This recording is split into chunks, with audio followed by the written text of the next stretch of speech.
Hey, ¿qué onda a todos? El día de hoy me encuentro en el centro de Tlalpan. Vine a visitar el Museo del Tiempo. Está súper cerca del Metrobús Fuentes Brotantes. Te bajas en esa estación y caminas unas cuantas cuadras.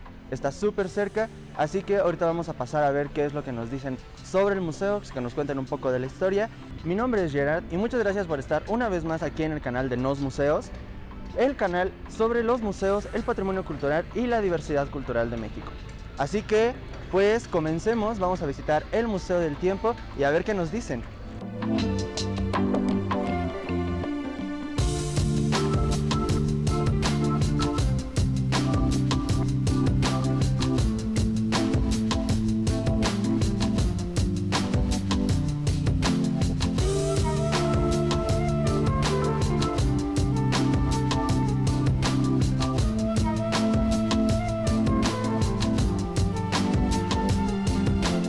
Bueno, como les había dicho, ahorita vamos a pasar al Museo del Tiempo y con nosotros está Marion. Marion es la encargada del museo, Sí, algo así. yo doy los recorridos. Ajá. Ella da los recorridos guiados y ahorita nos va a platicar un poco más sobre la historia del museo, así que vamos. Bueno, nosotros iniciamos el recorrido de este lado. A mí me gusta mencionarles que en realidad mucha gente nos confunde con el Museo del Reloj, porque sí tenemos una colección muy grande de relojes, como lo pueden apreciar, pero en realidad vamos a ver otro tipo de aparatos también que surgieron posteriormente. Iniciamos siempre con la relojería porque de ahí parte la mecánica. Entonces vamos a platicar un poco sobre los relojes, desde los más antiguos o los primeros hasta pues los más modernos, y de ahí nos vamos a hacer otro tipo de aparatos. Pues tenemos desde los relojes más antiguos hasta relojes mecánicos bastante modernos, pero por ejemplo de los más antiguos que tenemos son el reloj de sol, el reloj de agua, el reloj de vela o fuego, que finalmente utiliza fuego, y el reloj de arena. Estos son, digamos, los 4 relojes más antiguos que utilizan los elementos. Y de ahí parten ya los relojes mecánicos, que de hecho los primeros relojes mecánicos que existieron fueron los monumentales. Como por ejemplo el más famoso de ellos, podríamos decir, es el Big Ben. Este también es de los relojes más antiguos que existieron y su mecanismo es muy sencillo. Tenemos esta bomba eléctrica que llena la cubeta y cuando esta se llena se va a vaciar, y este movimiento que hace que jale el hilo y suene la campana, como lo acaba de hacer. Este reloj calcula aproximadamente 30 segundos entre cubeta y cubeta. Este tipo de reloj se utilizaba ya, por ejemplo, en el año 980 después de Cristo, en la dinastía Song en China.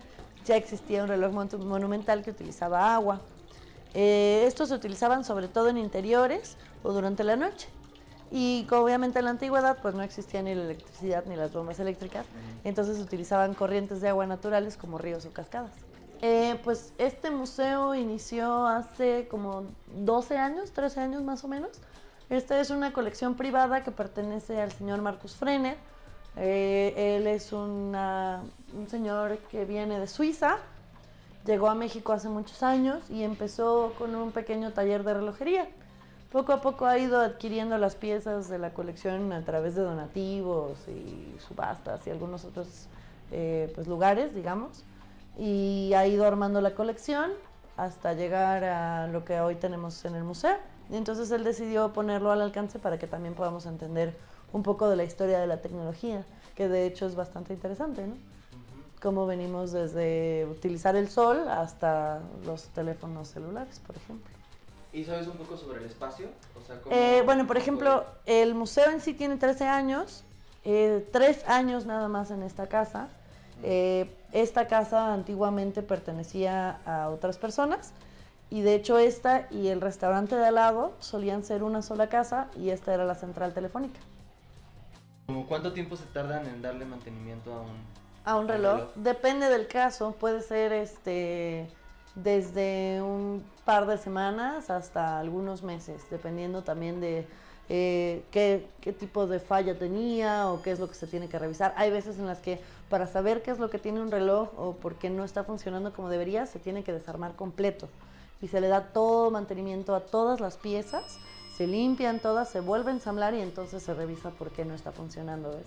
Entonces eso puede ser pues bastante tardado, y hay mucha gente que de repente se desespera, pero pues es que son piezas bien complicadas, no es tan sencillo, ¿no? Como revisar una tarjeta o una computadora. O sea, aquí estamos hablando de piezas mecánicas y se revisa una por una, entonces eso también puede alargar muchísimo el tiempo. Voy a mostrar este que es el fonógrafo.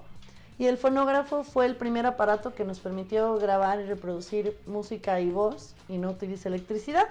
Este funciona por medio de cilindros, que es en donde se graba la información, y la información es en realidad las ondas sonoras que emite el sonido, que se graban en el soporte. Esta es una creación del señor Thomas Alva Edison, y estos utilizan todavía mecanismos de cuerda. Por ejemplo,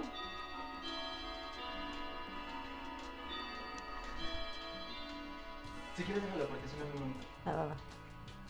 Por ejemplo, si es que los conciertos, para hacer sonar activamos el mecanismo que hace girar el cilindro y luego bajo la aguja para que empiece a sonar la melodía.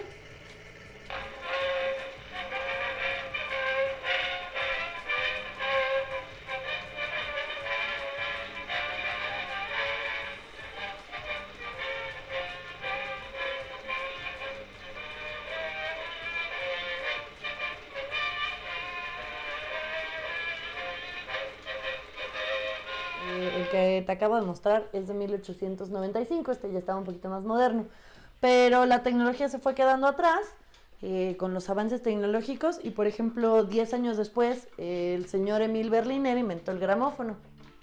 Estos de aquí son los gramófonos originales y unos cuantos años después, no les voy a dar muchos datos, pero unos cuantos años después surgió lo que es el gramófono de piso. Y esto también tiene una función, es el mismo aparato, nada más que tiene la bocina oculta y estos los disfrazaban de muebles, por decirlo así. Estos siguen siendo mecánicos y también suenan.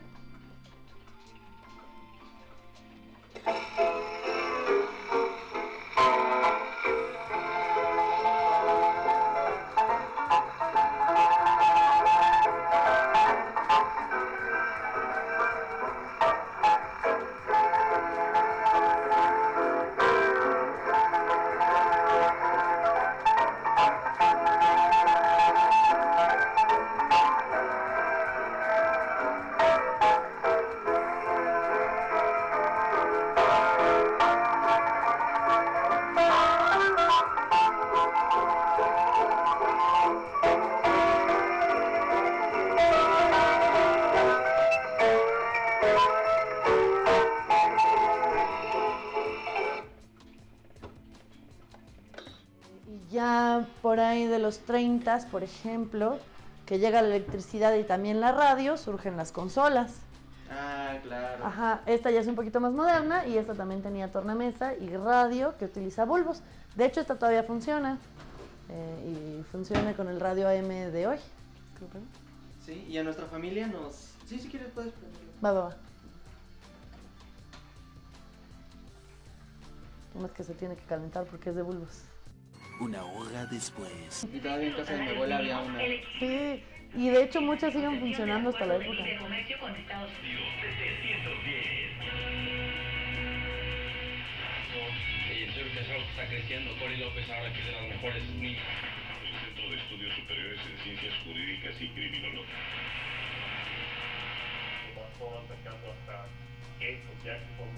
Y también tenemos pues los radios despertador, la primera televisión portátil, las calculadoras, las mecánicas, la eléctrica, la más antigua que tenemos de entre 1917 y 1923, probadores de bulbos, radios de bulbos también, televisiones, máquinas de escribir, tenemos rocolas. Es un organillo. Ajá, es digamos como primo de los que tenemos en la Ciudad de México, pero tiene algunas diferencias, como por ejemplo este es un poquito más moderno, tiene nada más 12 años más o menos. Este tiene 2 timbres, a diferencia de los de la Ciudad de México que nada más tienen uno.